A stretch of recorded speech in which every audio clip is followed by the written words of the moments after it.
Hello बच्चों, जय हिंद। आज हम क्लास 7 की जो आपका एसएसटी का पीटी सेकंड का पेपर है, आई होप आप सबका अच्छा गया होगा। दो क्वेश्चन ऐसे हैं जो मैंने डिस्कस नहीं किए थे अपनी वीडियो में और आपके एग्जाम पेपर में आए हैं, उनको मैं मानता हूँ। और उसके अलावा बाकी जो आपका 95% पेपर है, वो जो मैंने डिस्कशन कराए थे या जो मैंने वीडियोज डाली थी या जो मैंने क्वेश्चन पढ़ाए थे यूट्यूब पर, उसमें से ही आया है। अगर आपको नहीं लगता है कि आया है नहीं आया, क्योंकि 6 में मैंने बोला था मैं वीडियो बना दूं, बच्चे बोले नहीं, पर कुछ लोग आए बाद में, उन्होंने बोला कि नहीं आया कई चीज़ें। तो इसलिए मैंने 7th में आपके सॉल्यूशन में स्क्रीनशॉट ही ऐड किए हैं, जिससे आप देख सकें कि मैंने ये चीज़ पढ़ाई भी थी या नहीं, है ना। तो आपको विथ प्रूफ दोनों काम हो जाएंगे, पेपर का सॉल्यूशन भी हो जाएगा और आपको यहाँ से प्रूफ भी देखने को मिल जाएगा कि हाँ, ये चीज़ मैंने पढ़ा रखी थी या नहीं पढ़ा रखी थी। और जो दो क्वेश्चन मैंने नहीं पढ़ाए वो उनको मैं मानता हूँ कि ये दो क्वेश्चन क्वेश्चन का मैंने डिस्कशन नहीं किया था। देखिए, 100% पेपर कोई टीचर फंसा दे, 100% पेपर का डिस्कशन हो जाए, पॉसिबल ही नहीं होता। आप जहाँ तक भी पढ़ाई करेंगे आपको 90 से 95% पेपर ही पढ़ाई में से मिलेगा। आपको हमेशा 1 से 2 क्वेश्चन ऐसे पेपर में डाले जाते हैं जिसका डिस्कशन या जिसके बारे में आपने नहीं पढ़ा हो। वो 2 क्वेश्चन वही बच्चा करता है जो प्रॉपर्ली उस चैप्टर को लाइन टू लाइन बड़े अच्छे से पढ़ता है, वही उन 2 क्वेश्चन को अटेम्प्ट कर पाता है। चलिए शुरू करते हैं फर्स्ट क्वेश्चन के साथ। देखिए, फर्स्ट क्वेश्चन है कि विच टैक्स गिरू, इसको बड़ा कर लेते हैं। Which text grew in popularity due to its advocacy of bhakti. ये क्वेश्चन मैंने नहीं पढ़ाया था। जो नहीं पढ़ा है मैं एक्सेप्ट करता हूँ, ये क्वेश्चन मैंने नहीं पढ़ाया था। हो सकता है 99% बच्चों ने क्वेश्चन पढ़ा भी नहीं होगा, कहीं से भी नहीं पढ़ा होगा। तो देखिए, जो सबसे ज़्यादा पॉपुलर हुई थी उसका नाम था भगवत गीता, और आज भी सबसे ज़्यादा पॉपुलर यही थी। ओके, तो सबसे ज़्यादा पॉपुलर हुई थी भगवत गीता, जो कि एक टेक्स्ट बुक रिचुअल बुक्स की थी, ये हुई थी। ओके, अगर अब देखिए, अब ठीक है, जो मैंने 2 क्वेश्चन नहीं पढ़ाए थे और 1 ऑब्जेक्टिव नहीं पढ़ाया था, आपको जान के हैरानी होगी शायद, या खुशी हो, दुःख हो, जो भी हो, कि वही 3 क्वेश्चन, जो ये 3 क्वेश्चन मैं बोल रहा हूँ, तीनों क्वेश्चन आपको चॉइस में आए। अब सोचिए आपकी कितनी अच्छी किस्मत होने वाली। ये तीनों क्वेश्चन आपको चॉइस में मिले थे। जैसे मान लो आपने ये नहीं पढ़ा था कि कौन सी पॉपुलर है, पर आपको ये मैंने पढ़ाया था अहुम। अहुम्स कहाँ से आए थे, याद करो। ये जो आपका कौन सा पार्ट था, ये सेवन सिस्टर वाला पार्ट था। असम हुआ, अरुणाचल प्रदेश हुआ, मेघालय, नागालैंड, ये इस वाले एरिया में पढ़ाया था। बुद्धिस्ट थे ये, म्यांमार बर्मा जो होती वहां से एंटर करके आए थे। कहाँ पे आए थे, आपको बहुत अच्छे से याद होगा। तो मैंने ये आपको बड़े अच्छे से पढ़ाए थे, सब इसके बारे में कराया था। कहाँ था ये, असम। असम के पार्ट में ये लोग आए थे। वहाँ के जो लोकल ट्राइब्स थे उनको हटा के ये लोग वहाँ पे आए थे, और उन पे अटैक भी किया था मुगल्स एम्पायर ने कई बार, 2 बार, पर इनको प्रॉपरली नहीं हरा पाए थे। ये सब चीज़ें मैंने अपने डिस्कशन में बताई थी। देखिए, हर एक क्वेश्चन एग्जाम फॉर्मेट में पढ़ाया गया हो या नहीं, पर हर एक क्वेश्चन आपके डिस्कशन में जरूर आता है। जब टीचर किसी चैप्टर को डिस्कशन करता है तो आपको वो हमेशा मिलेगा। चलिए, अगर आपने ये नहीं पढ़ा था, मैं मानता हूँ मैंने नहीं पढ़ा, तो आप ये लोग करके आए होंगे। सेकंड देखिए, सेकंड में फिर वही बात आई है, द भक्ति movement emphasise devotion of which kind of डाइटिस। तो आप बताइए कि लोकल लोकल के लिए थी, या एक सुप्रीम कोर्ट को माना था, ठीक है, या पैतृक जो मतलब आपकी चली आ रही हो, पापा दादा या जो भी चले आते हैं अपने देवी देवता, उसके लिए था, या प्रकृति आत्माएं। तो आप हजार बार आपने ये डिस्कशन किया है इस चैप्टर के बारे में कि डिवाइन का मतलब क्या था, सुप्रीम कोर्ट, ठीक है ना। एक ही ईश्वर है, वो सबसे ऊपर है, उससे ऊपर कुछ नहीं। तो इसका आंसर ये था। ये भी आपको चॉइस में मिला था, आपको ये नहीं आता तो बड़ी इजली आपने पाइक को मैंने 2-3 बार पढ़ाया था, अभी आगे दिखा भी दूंगा, जो ऐड कर रखे मैंने, पढ़ाया नहीं था या पढ़ाया था।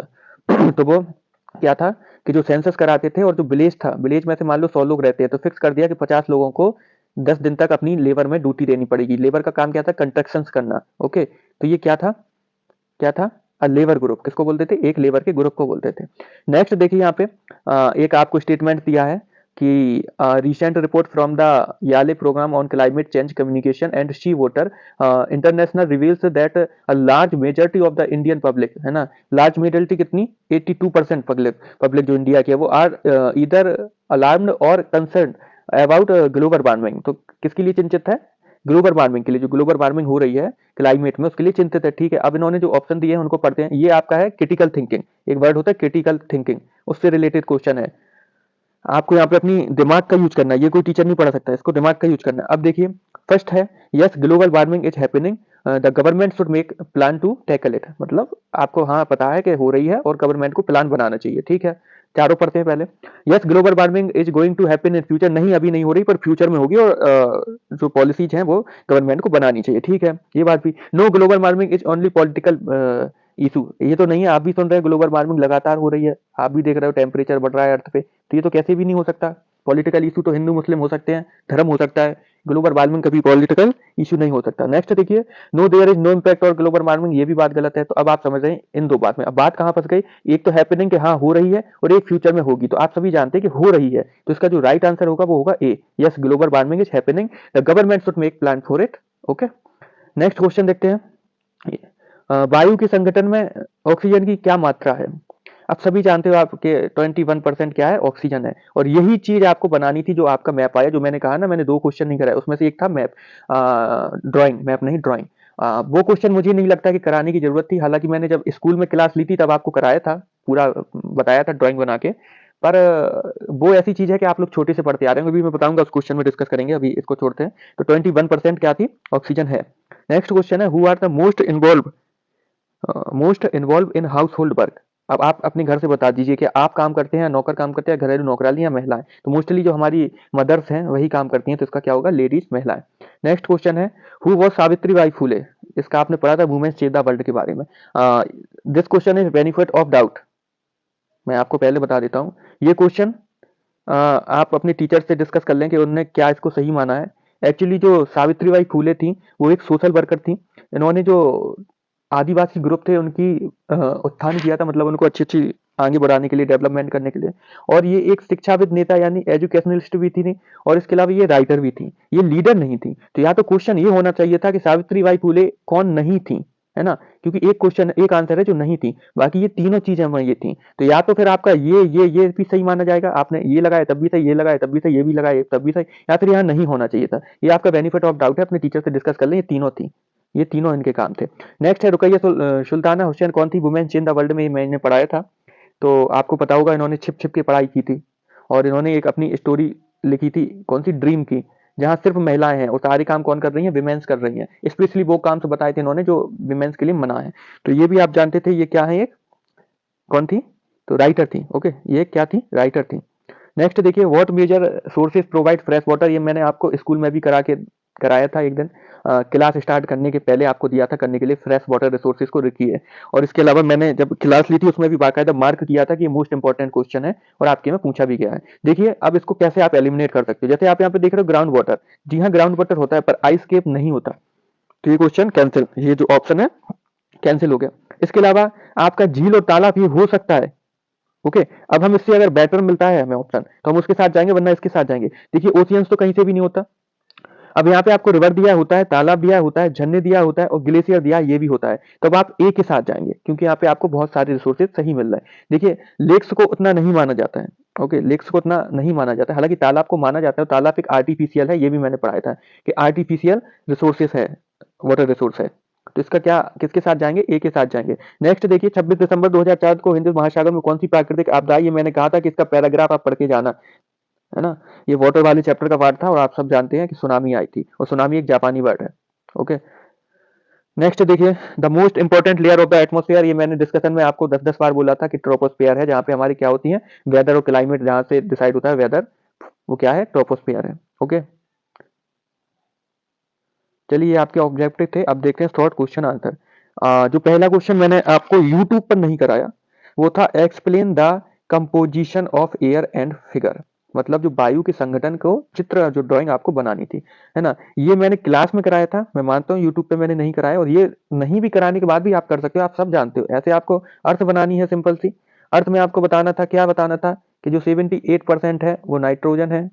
ओके, नाइट्रोजन हो गई, 21% आपकी ऑक्सीजन हो गई। उसके बाद जो आपकी है कार्बन डाइऑक्साइड और आर्गन आती है, ठीक है, और कार्बन डाइऑक्साइड आती है, बाकी थोड़ी बहुत बची अन्य गैसें आती हैं। जो ये ड्राइंग होती है जो आपने बचपन में बहुत बार पढ़ी होगी, क्लास 4, 5, 6 में, वही ड्राइंग आपको बनानी थी। तो ईजी था, मैं मानता हूँ, ये मैंने नहीं कराया था, इसको मैं एक्सेप्ट करता हूँ for YouTube. Next question, what do you think many teachers rejected prevalent religious belief and practices. देखिए ये आपका एनसीईआरटी का ही डायरेक्ट क्वेश्चन डाल दिया गया। आप जब देखेंगे डिवोशनल पार्ट टू डिवाइन, उसमें 8th नंबर का क्वेश्चन है ये, है ना। और इसके बारे में डिस्कशन कम किया हमने, बताया पर कम डिस्कशन किया। पर आपका देखिए किस्मत इतनी अच्छी थी कि ये भी आपको चॉइस में मिला। तो आप पाइक सिस्टम मैंने बड़े अच्छे से पढ़ाया था, और आप इसको जानते हैं, ठीक है। और इन दोनों को क्वेश्चन का मैं पहले आपको आंसर दिखा देता हूँ। ये मैंने सारे इसीलिए इस बार ऐड किए हैं आपको स्क्रीनशॉट, क्योंकि लोग बागों ने बोला कि नहीं आपने 6 के कई क्वेश्चन नहीं पढ़ा है, तो आप देख सकते हैं। ये देखो, अभी इन सब को हम डिस्कस करेंगे, पहले हम डिस्कस करते हैं अपना अभी का पाइक्स वाला हमने पढ़ाया या नहीं। ओके, देखो ये ये मेरी वीडियो है, आप देख सकते हैं इसको। देखो सोशल बाई सेवम स्क्रीनशॉट है, ये देखो नीचे ज्योग्राफी चैप्टर, ये सब स्क्रीनशॉट लिया है मैंने, आप देख सकते हैं। देखो यही आया आपका same, source of fresh water आया, इस पे लिखा भी देखो, आपने देखा हो तो second important, okay, most important am I. तो आप देखो रेनफॉल है, स्नो है, रिवर्स है, पॉन्ड्स है, स्प्रिंग है, यही आया सब या नहीं आया। आगे देखते हैं जो आपको देखो देखना है, सुनामी वाला नहीं, अभी कौन सा देखना है, पाइक्स वाला, जस्ट अ मिनट।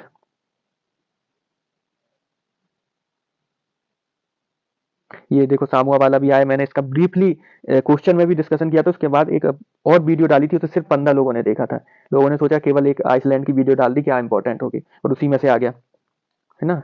तो ये सब आपके ऊपर है, आप पढ़ते हैं तो आप सारे कर सकते हैं, यहाँ से पढ़ते हो कहीं और से पढ़ते हो फर्क नहीं पड़ता, आप पढ़ते होंगे तो आप सारे कर लेंगे, वरना आप नहीं कर पाएंगे, इसी को कहते हैं। ओके, ऐसे नहीं होता कि देखो रुकैया शेखावत वाला कराया था। चलिए इसका पहले हम आपको पहले वही बता दें, पाइक्स वाला,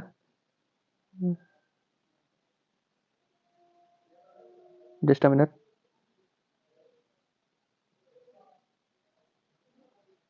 आगे है आपका वो, देखिए ये क्या था, ये देखो सोशल बाई सेवम, ये स्क्रीन शॉट है इसीलिए मैं। तो पाइक्स क्या होते हैं, द अहम state dependent upon forced labour. Forced labour से क्यों ऐसा बोला गया फोर्स्ड, क्योंकि फिक्स कर दिया है कि मुझे इस विलेज से 10 लोग चाहिए और 10 दिन के लिए चाहिए ही है, तो ये 10 लोग कभी मना नहीं कर सकते थे, ठीक है ना। Those force to work for the state work called pikes. Okay, ये स्क्रीनशॉट है, ये मैंने कराया था। और यहाँ पे क्या था कि श्रमदान वाले काम था, श्रमदान मतलब आप समझते हैं, जो काम यहाँ ये 10 दिन के लिए कर रहे थे, वहां इनको पैसा नहीं मिलता था। ओके, ये आपका था क्वेश्चन, आई होप आप समझ गए होंगे। और इसके बाद अगले क्वेश्चन पे चलते हैं। इसके बाद नेक्स्ट क्वेश्चन आप देखिए, ये मैं अभी बता दूंगा, जो आपको आया है ना, इसको भी चलो देख ही लो, कि ऐसा क्यों था कि जो मैनी टीचर्स थे वो रिजेक्ट कर रहे थे इसको। तो देखिए इसमें क्या था कि सोशल जो कास्ट सिस्टम था या चीजें क्या, ये चीजें बहुत गलत हो रही थी, इसलिए ये लोग इसको एक्सेप्ट नहीं कर रहे थे। देखिए it created difference in society, जो सोसाइटी थी उसको दो तीन भागों में बांट रही थी, क्योंकि कास्ट सिस्टम आ रहा था। Those teaching favoured the upper caste people and lower caste people suffered. और इन वजह से क्या हो रहा था कि जो अपर कास्ट थे, मतलब जो ब्राह्मण्स वाले में आ रहे थे वो तो ठीक थे, और जो नीचे वाले कास्ट थे उनको अनटचेबल फील कराया गया। The idea that all human beings are not equal were prevailing in the society and must be abolished, मतलब जो सारे लोग हैं वो कैसे नहीं है, इक्वल नहीं है, ये सब चीजें थी। इस वजह से क्या था कि इनके जो थॉट्स थे उनको रिजेक्ट किया जा रहा था। They believed in equality of God and want to break the evil of the society. Okay, ये इसका था, ये मैंने डिस्कशन यूट्यूब पे शायद नहीं कराया है, और कराया नहीं होगा तब भी आपके एनसीईआरटी जो क्वेश्चन आंसर है उसमें 8 नंबर का क्वेश्चन है, इसलिए आपने शायद पढ़ा होगा। नेक्स्ट क्वेश्चन को देखते हैं, नेक्स्ट क्वेश्चन पे आते हैं कि what are the ocean current, ये मैंने कराया था। ओके, इसको देखते हैं, what are the ocean current वाला आप देख लीजिए कि what are the ocean current, यही आपको मिल जाएगा। देखो देखो मिल गया, सोशल बाई सेवा में ये सब स्क्रीनशॉट है, इसीलिए मैंने स्क्रीनशॉट लगाया, जब कराना ही तो आपको स्क्रीनशॉट से कराऊंगा।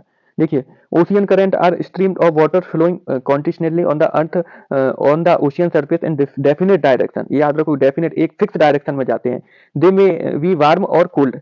ओके, आपको बहुत अच्छे से मैंने ये चीज समझाई थी, आपको याद होगी, बहुत अच्छे से मैंने समझाई थी। जैसे ये है अर्थ, ओके, अब इसमें क्या होता है कि ये मान लीजिए ये डिवीजन है, अब यहाँ से ऐसा आता है पानी, ऐसा आता है, ऐसा आता है, वापस लौट जाता है, सेम फ्लो में बहता है जो ओशियन का पानी है। और जब ये पोल्स के पास जाता है, जैसे यहाँ पे आया पोल्स के पास, तो यहाँ पे कोल्ड हो जाता है, और जब इक्वेटर पे जाता है तो वार्म हो जाता है, क्योंकि इक्वेटर पे क्यों, क्योंकि सन की सबसे ज्यादा हीट यहीं आती है।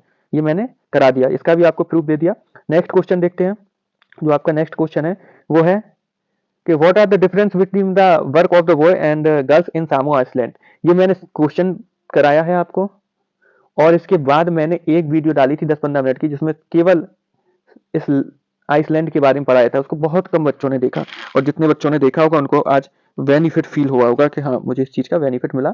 इसका भी मैं आपको प्रूफ दूंगा, सारे आज आपको प्रूफ दूंगा। और इसलिए दे रहा हूँ क्योंकि आप लोग के लिए मेहनत करें, और फिर कोई आके बोल दे कि नहीं आपने ये चीज नहीं पढ़ाई थी या नहीं बोला था, तो वो फिर अच्छा नहीं लगता है। देखिए इसकी भी आप देख लीजिए, ओशियन करंट लीजिए, इसमें हमने पूरा डिस्कशन किया, ठीक है, ब्राइटली इन। देखिए अभी मैं आपको बता देता हूँ, some children at the age of 5 look over the responsibilities, ये आप लिख सकते थे, पर मैं डिफरेंस बताता हूँ आपको। Both boys and girls looked after their younger sibling, अपने से छोटे बच्चों को देखते थे. At the age of the 9 years, boys joined the other boys in learning outdoor jobs like fishing and planting coconut. तो जो लड़के थे, जब बॉयज थे, जब वो 9+ हो जाते थे, मतलब 9 साल की एज को पूरा कर लेते थे, तो घर से बाहर दूसरे कामों में जाने लगते थे, आउटडोर्स जॉब्स को सीखने लगते थे. जैसे मेन जो इनका काम था वो था फिशिंग और प्लांटिंग कोकोनट था. Okay. Girls continued looked after small younger sibling. जो लड़कियां थी वो अभी भी किसको देखती थी? अपने घर में जो बच्चे छोटे हैं उसको ही देखती थी, है ना. ये तो देखो देखा भी था लगभग मोस्टली 111 वीव्स हैं, आप लोगों ने देखा भी होगा ये क्वेश्चन. एंड देखो अभी लड़कियां क्या कर रही, बच्चे लड़के 9 साल के हो गए, बाहर निकल के काम करने, लड़कियां भी घर पे ही हैं. At the age of 9th year ये हो गया. चिल्ड्रंस देखनी थी. After becoming teenager girls had, teenager मतलब वही 14 साल वाली एज, आप समझ सकते हैं. 14 साल की एज के बाद girls continue looking small children. After becoming teenager had more much freedom. अब इनको भी, लड़कियों को भी क्या मिल जाती थी इससे? फ्रीडम मिल जाती. तो ये कहाँ जा रही है? वेंट ऑन फिशिंग ट्रिप्स, ये भी फिशिंग करती थी. ठीक है. वर्क इन द प्लांटेशन, जो कोकोनट प्लांटेशन हो तो वो भी, मतलब दोनों के बीच ज्यादा डिफरेंस नहीं थे. Learn how to weave basket. अब ये लोग जो एक चीज एक्स्ट्रा सीख रही थी वो बास्केट को कैसे बुना जाता है. Okay. Cooking was done in special cooking house. अब आपको पता है cooking was done in special cooking house, यहाँ मोस्टली काम कौन करता था? बॉय. मोस्टली जो कुकिंग का काम था वो बॉय करते थे, और जो उनकी हेल्प करती थी, जैसे सब्जी काट दिया, कुछ कर दिया करके, तो वो गर्ल्स करती थी. देखो, cooking was done special cooking house where watch date of the most girls help in the preparation of their food. Okay. ये मैंने कराया था, आपको एक और प्रूफ दे दिया. Girls help with preparation of the food. Okay. अब नेक्स्ट क्वेश्चन पे चलते हैं, जो आपका नेक्स्ट क्वेश्चन होने वाला है. नेक्स्ट क्वेश्चन पे आते हैं. ये आपका पैराग्राफ है, ये आपको खुद करना पड़ता होता है. तो ये आपने आई होप सबने कर लिया होगा. इसमें तो क्वेश्चन यहीं से ढूंढना पड़ता है कि जो क्वेश्चन है उसका आंसर इस पैराग्राफ में क्या लिखने वाले हैं, वो सब किया जाता है. ठीक है ना. ये मैं नहीं कराऊंगा, ये आप कर लेना. अगर आपको नहीं आता है समझ में, ऐसा कोई क्वेश्चन हो इन दोनों पैराग्राफ में जिसमें आपको डाउट पैदा हो रहा हो, तो आप कमेंट में व्हाट्सएप ग्रुप में बोल देना, तो मैं उसको बता दूंगा वहीं पे. नेक्स्ट क्वेश्चन देखिए. What do you think stereotypes what about what women's can do और can not do affect women's right to equality. ये भी मैंने कराया था. नेक्स्ट आते हैं कि कबीर कौन थे, how do we know about him, ये भी मैंने कराया था. और एक जो है जो मैंने नहीं कराया था वो ये है, और किस्मत से ये भी आपको चॉइस में मिला. देखिए, जो 3 मैंने नहीं कराए थे, एक ऑप्शनल और 2 ये, वो तीनों क्वेश्चन आपको चॉइस में मिले, तो ये भी आपको चॉइस में मिला. ये मैं मानता हूँ मैंने नहीं कराया था. इसके अलावा सुनामी के क्या इफेक्ट होते हैं ये भी मैंने करा रखा है, तो ये भी मैं आपको दिखा दूंगा. अब सबसे पहले आते हैं व्हाट कैन वुमेन डू और कैन नॉट डू. ये वाला क्वेश्चन आपको दिखाता हूँ मैं कहाँ है, कहाँ मैंने कराया था. ओके. देखो, ये सुनामी वाले करा के, how are tsunami found, how did cause destructions, कैसे डिस्ट्रक्शंस करती हैं, ये भी मैंने कराया था आपको. ओके. ओशियन करंट, देखो ये भी करा दिया था. लैंड वाला ये हो गया हमारा, जो कि यह शेखावत वाला भी मैंने आपको दिखा दिया. देखो, mention any two stereotype what women can do और कैन नॉट डू. बस इसमें एक लाइन एक्स्ट्रा जोड़ी गई है, जिसको आप एक लाइन में और बढ़ा के लिख सकते थे कि जो इफेक्ट डालेंगे, क्या इक्वालिटी पे इफेक्ट आते हैं, वो आपको एक्स्ट्रा पूछा गया. वरना देखो आपको उसमें लिखा है stereotype about what women do और कैन नॉट डू आर. देखिए, ये भी स्क्रीनशॉट है. Okay. Many peoples believe that women make better nurse. अब इसमें आपको अपने थॉट्स लिखने थे. जैसे हमारी सोसाइटी में सोचा जाता है कि जो नर्स है वो वुमेन अच्छा बनेगी, because they are more patient और जेंटल, क्योंकि वो जेंटल होती हैं, पोलाइटली होती हैं. Okay. It believe that science required a technical mind and girl and women are, हाँ, technical mind and girl and women are not capable of dealing with technical thing. और समाज में सोचा जाता है जो टेक्निकल चीजें उसमें बॉयज अच्छा कर सकते हैं, क्योंकि गर्ल्स का उसमें माइंड नहीं चलता है. ये सब चीजें देखिए, आप कहेंगे कि सर ने नहीं पढ़ाई, पर पढ़ाई थी. हाँ, इसमें एक लाइन जो ऐड की गई थी इक्वालिटी वाली, कि इक्वालिटी पे क्या इफेक्ट पड़ता है, उसके लिए आप 1-2 लाइन एक्स्ट्रा में आपको लिखनी पड़ सकती थी. और नेक्स्ट पूछा है कबीर के बारे में. तो देखो, ये था कबीर वादक. Kabir lived in about 15 to 16 century, है ना. एग्जैक्ट डाटा नहीं है हमारे पास कि कब इनका बर्थ हुआ था, तो हम लोग एग्जैक्ट डाटा के साथ नहीं जा पाते हैं. ओके. और आप देख पा रहे होंगे विराट ऑफ एन जुलाहा. जुलाहा मतलब होता है एक बुनने वाला, है ना. जैसे बास्केट का आया था ना अभी, बास्केट बुनने वाला, वही काम था. Family he lived near the city of Banaras, Banaras के पास थे. अब इनके जो मेन आपको लिखने थे वो मैं आपको बता देता हूँ कि 2 चीजें इनके बारे में आपको याद होनी चाहिए हमेशा, कि his collection of verse known as the Sakhis, है ना. सकीज और पद में है. कौन सी 3 है? सुरसागर, सुरसलावली और साहित्य लहरी. 3 बुक्स इनकी रहेंगी. अब इनके जो थॉट्स थे, जो आपसे पूछा गया, जो इंपॉर्टेंट है क्वेश्चन में आपको लिखना ही था, वो क्या था कि all forms of external worship of both Brahmanical society and Islam. जो इस्लाम धर्म था और जो हमारी हिंदू थी, जिसमें ब्राह्मणिकल मतलब जो ब्राह्मण्स ने नए नए रूल्स बना दिए थे, उन दोनों की ये खिलाफ थे, उन दोनों को नहीं मानते थे. ओके. दोनों ही लोगों को. और domination of priestly class and caste system, जो हमारी क्लास था, मतलब रिच और पुअर में डिफरेंस. नेक्स्ट, कास्ट सिस्टम जो बना दिया था, इन दोनों के भी ये क्या थे? खिलाफ थे. He wrote and spoken Hindi understood by ordinary people, और इन्होंने जो हिंदी यूज की है ना या लिखी है वो ऐसी लिखी है जो नॉर्मल पीपल समझ सके, उसको हम लोग खड़ी बोली बोलते हैं। ओके, खड़ी हिंदी या खड़ी बोली के नाम से जाना जाता है, आप हिंदी में इनके बारे में पढ़ते होंगे। He believe in formless supreme God, है ना, फॉर्मुलस मतलब निराकार, ये किसी, जैसे हम लोगों के घर में भगवान की मूर्तियां हैं, इनको ये कोई मूर्ति पूजा में विश्वास नहीं रखते थे, ये सोचते थे मूर्ति पूजा नहीं करनी चाहिए, ईश्वर एक है वो ऊपर है, मूर्ति पूजा मत करो, सुप्रीम पावर ऊपर है, जैसे हम लोग मूर्ति पूजा करते हैं। ठीक है, आगे देखते हैं। आगे जो आपका बताया, and bhakti as a path of salvation, मतलब जो मोक्ष पर पहुंचने का मार्ग है वो सिर्फ और सिर्फ भक्ति है। He had followed both among Hindus and Muslim, और इनको दोनों लोग फॉलो करते थे, जो हिंदूज थे वो भी और जो मुस्लिम थे वो भी इनको फॉलो करते थे। अब आपका लास्ट क्वेश्चन जो बचता है, लास्ट क्वेश्चन जो आपका बचता है सुनामी को लेके, है ना, what were the effect of the tsunamis. देखिए ये भी मैंने कराया है, हाउ डू दे कोच। अब इसका क्या क्या कॉज थे तो मैं आपको देखो इंपॉर्टेंट यहीं पे बताता हूँ, कुछ कॉज आपको बता देता हूँ मैं। देखिए सबसे पहले तो आप जानते हैं कि अगर सुनामी आएगी तो क्या हो सकता है, फ्लड प्लेन्स आ सकते हैं। ठीक है, फ्लड प्लेन मतलब जो बाढ़ की स्थिति है वो बना सकती है नदियाँ। सेकंड जो था वो क्या था, कॉज ऑफ लाइफ से, या लाइफ से भी लिख सकते हैं, लोगों की डेथ हो सकती है। ठीक है, और डेथ होने के बाद आप जानते हैं और जो चीज़ हो सकती है वो क्या था, कि बिल्डिंग्स कोलैप्स हो सकती हैं ना, बिल्डिंग्स हैं जो या हाउसेस हैं, इनको क्या हो सकता है, डैमेज हो सकता है, वाटर सप्लाई बंद हो सकती है ना, वहाँ पे इमरजेंसी लग सकती है, इरोजन हो सकता है, इरोजन भी एक इंपॉर्टेंट है, इरोजन भी आप लिख सकते थे इसमें। तो ये कुछ चीज़ें होती हैं जो सुनामी के कारण प्रभाव की थी। और आई होप हमने सारे क्वेश्चन का डिस्कशन कर लिया। अगर कोई क्वेश्चन रह गया हो या फिर कोई क्वेश्चन हो जिसमें आपको अभी भी डाउट हो, तो आप उसको एक बार कमेंट में छोड़ दें, तो मैं उसको आपको देख के बता दूंगा। Thank you very much. और आगे के लिए मैं आपको बोलना चाहूँगा, आगे मैंने सोचा है 1-2 दिन के बाद ही आपकी चैप्टर वाइज क्लास चालू कर दूँ। चैप्टर वाइज से मतलब हर एक चैप्टर की पूरा फुल एक्सप्लेनेशन के साथ हम लोग हर एक चैप्टर पढ़ेंगे, क्योंकि पीटी सेकंड के लिए हमारे पास टाइम नहीं था, इसलिए हमने शॉर्ट फॉर्म में पढ़ा। अब हम चाहेंगे फुल चैप्टर पढ़ेंगे, तो आप लोग रेगुलर बने रहिएगा। Thank you very much.